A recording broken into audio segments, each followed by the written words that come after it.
और वो तो कहते हैं कि सब्जी वब्जी खाओ ही मत, गोलियां ही खाते रहो। हाँ, विटामिन बी के लिए भी गोली खा लो, विटामिन सी के लिए भी गोली खा लो, विटामिन ए के लिए भी गोली खा लो, और गोली से भी ज्यादा इंजेक्शन लगवा लो, और अब तो उन्होंने पता नहीं क्या क्या सब बना दिया। माने जो प्रकृति हमें दे रही है उसके चक्कर में न फंस के ये गोलियों के चक्कर में फंसो, ताकि कंपनी का माल बिके, ताकि उनका भी कमीशन बढ़े। ये पूरे देश में चल रहा है, कहीं ज्यादा कहीं कम।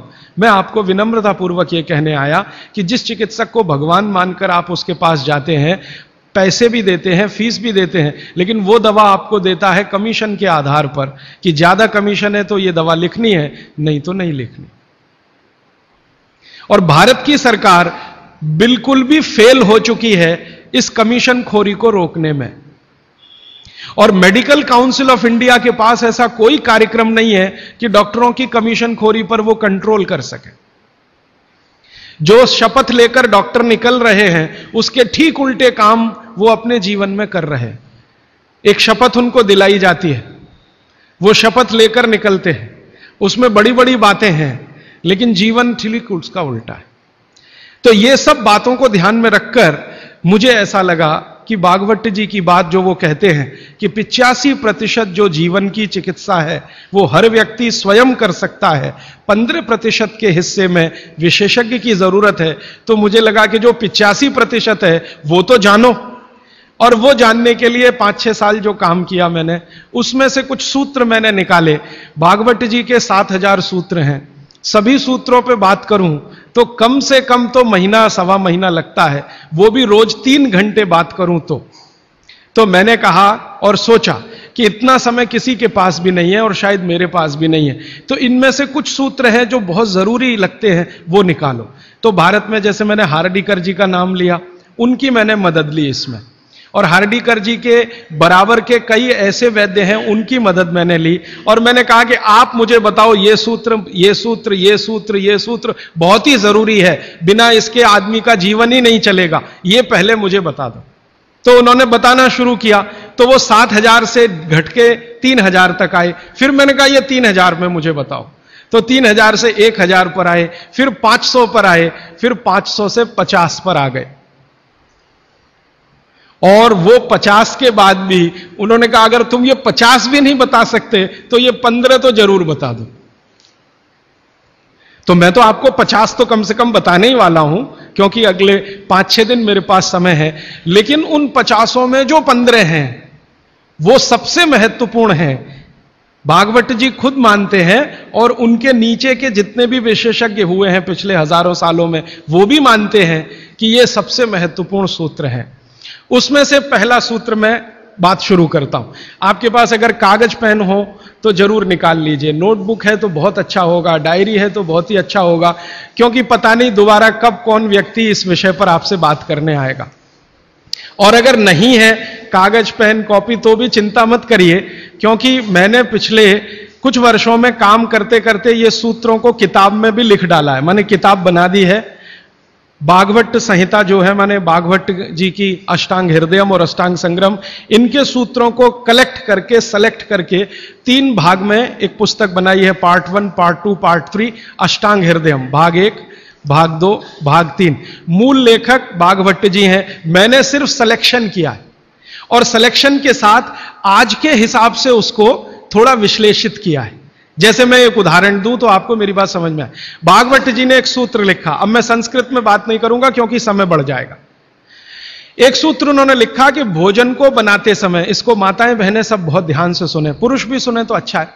भोजन को बनाते समय पवन का स्पर्श और सूर्य का प्रकाश अगर नहीं मिला, किसको? भोजन को।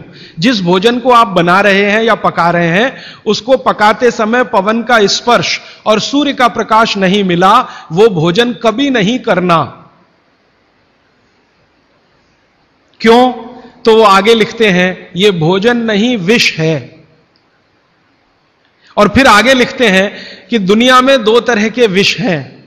एक ऐसे विष होते हैं जो तत्काल असर करते हैं, और एक ऐसे विष होते हैं जो धीरे धीरे असर करते हैं। तत्काल असर वाले विष आप जानते हैं, जीभ पर 1 ड्रॉप डालो मर जाओ, ऐसे बहुत विष हैं। और धीरे धीरे असर करने वाले विष माने 2 साल में, 5 साल में, 10 साल में, 15 साल में, 20 साल में असर करेंगे और आपको मरने की स्थिति में पहुंचा देंगे। तो सूत्र उनका इतना है कि जिस भोजन को बनाते समय पवन का स्पर्श और सूर्य का प्रकाश ना मिले, वो भोजन को कदापि ना करें, क्योंकि वो विष है। अब ये तो सूत्र है, पहले संस्कृत है, मैंने वो हटा दिया, संस्कृत नहीं कहा, सीधे हिंदी में कहा। अब इस हिंदी का विश्लेषण करें, हम कहना क्या चाहते हैं वो, और आज के हिसाब से विश्लेषण करें, सन 2007 के हिसाब से विश्लेषण करें। अब तक मैंने जो बोला वो बागभट्ट जी का हिस्सा था, अब जो वो बोल रहा हूं वो मेरा हिस्सा है। बागभट्ट जी कह रहे हैं कि प्रेशर कुकर का भोजन ना करें, क्योंकि प्रेशर कुकर एक ऐसी तकनीक है जिसमें भोजन बनाते समय ना तो सूर्य का प्रकाश जा सकता है, ना पवन का स्पर्श उसको मिलेगा। प्रेशर कुकर से जो भी है वो हवा बाहर तो आ सकती है, बाहर की हवा अंदर जाने की उसमें कोई डिवाइस नहीं है, कोई रास्ता नहीं। सूर्य का प्रकाश उसमें अंदर जाए ऐसी कोई टेक्नोलॉजी उसमें डेवलप नहीं हुई है। तो भागवत जी ने 3500 साल पहले कहा, शायद उनको ये अंतर चेतना में आ गया होगा कि ये कभी ना कभी आदमी प्रेशर कुकर बना ही लेगा। ये मैंने मजाक में कहा, लेकिन आज के हिसाब से आपको समझ में आए इसके लिए। तो वो ये कहते हैं कि प्रेशर कुकर का भोजन ना करें, माने हमारे घर में एक प्रेशर कुकर है जिस पर भागवत जी का सिद्धांत लागू नहीं होता। माने सिद्धांत ऐसे लागू नहीं होता कि हम उसका खाना खाएं, ना खाएं, वो विष है। फिर मैंने वैज्ञानिकों से बात की कि ये प्रेशर कुकर का भोजन विष है, ऐसा भागवत जी कहते हैं, आपका क्या कहना है? तो हमारे देश में CDRI नाम की एक बड़ी लेबोरेटरी है, सेंट्रल ड्रग रिसर्च इंस्टीट्यूट। वहां के 2 साइंटिस्टों ने कहा कि यार काम तो हमने करके देखा है, बात सही है भागवत जी। मैं कहता हूं ये टीवी पे बोलो, तो उन्होंने कहा ये प्रेशर कुकर कंपनियां गर्दन काट देंगी हमारी, टीवी पे नहीं बोल सकते हम, तुम चाहो तो बोलो। मैंने कहा आपकी रिसर्च क्या कहती है? वो ये कहते हैं कि ये जो प्रेशर कुकर है ज्यादा से ज्यादा या 99% एल्यूमिनियम के बने हुए हैं। एल्यूमिनियम आप जानते हैं। और वो ये कहते हैं कि भोजन रखने और बनाने का सबसे खराब मेटल अगर कोई है तो एल्यूमिनियम ही है। सबसे खराब मेटल जिसमें भोजन को आप रखें और भोजन को पकाएं वो एल्यूमिनियम ही है। और दोनों वैज्ञानिक, वो कहते हैं नाम नहीं लेना हमारा, इसलिए मैं नहीं ले रहा हूं, वो ये कहते हैं कि हमारा 18 साल का रिसर्च ये कहता है कि अगर इस एल्यूमिनियम के प्रेशर कुकर का खाना बार बार आप खाते जाओ तो गारंटी है कि आपको डायबिटीज तो हो ही जाएगा, अर्थराइटिस तो हो ही जाएगा, ब्रोंकाइटिस भी होने की पूरी संभावना है, और सबसे ज्यादा टीबी होने की संभावना है, अस्थमा, टीबी, ये सब होने की संभावना। मैं पूछा आपने अब तक कितनी बीमारियों को डिटेक्ट किया? तो उन्होंने कहा 48 बीमारियों को हम डिटेक्ट कर चुके हैं जो प्रेशर कुकर के खाने से ही होती हैं। और ये दोनों रिसर्चर सबसे ज्यादा इन्होंने रिसर्च किया जेलों में। जेल है ना हमारी, वहां सभी कैदियों को एल्यूमिनियम के बर्तन में ही खाना मिलता है, आप जानते हैं। तो ये दोनों वैज्ञानिक लखनऊ के हैं, लखनऊ की जेल में, लखनऊ के आसपास की जेलों में इन्होंने बहुत काम किया। वो जेलों में जाते हैं और जो कैदी एल्यूमिनियम के बर्तनों में खाना खाते हैं उनके ऊपर उन्होंने बहुत काम किया। और उन्होंने कहा सबका जीवन कम होता है और जीवन की शक्ति कम होती है, प्रतिकारक शक्ति कम होती है और रोग बहुत जल्दी उनको आते हैं। बाद में मैंने एक छोटा सा काम इसमें ऐड किया। वो वैज्ञानिकों से रिपोर्ट लेने के बाद मैंने ये तय किया कि पता करो कि ये एल्यूमिनियम कब से आया, क्योंकि ये ज्यादा पुरानी चीज नहीं है। तो पता चला 100-125 साल पहले आया। 100-125 साल पहले अंग्रेजों की सरकार थी। अंग्रेजों की सरकार के वैज्ञानिकों ने एल्यूमिनियम को हिंदुस्तान में इंट्रोड्यूस कराया। और आपको सुनकर हैरानी होगी कि अंग्रेजों की सरकार का जो पहला नोटिफिकेशन आया एल्यूमिनियम के बर्तन बनाने का, वो जेल के कैदियों के लिए ही आया। और उनका यह तय हुआ था कि जेल के कैदियों को एल्यूमिनियम के बर्तनों में ही भोजन दिया जाए, क्योंकि ये सब भारत के क्रांतिकारी हैं और अंग्रेजों को इन्हें मारना है। उस जमाने में आप जानते हैं जेल में कोई भी होता था तो वो क्रांतिकारी होता था।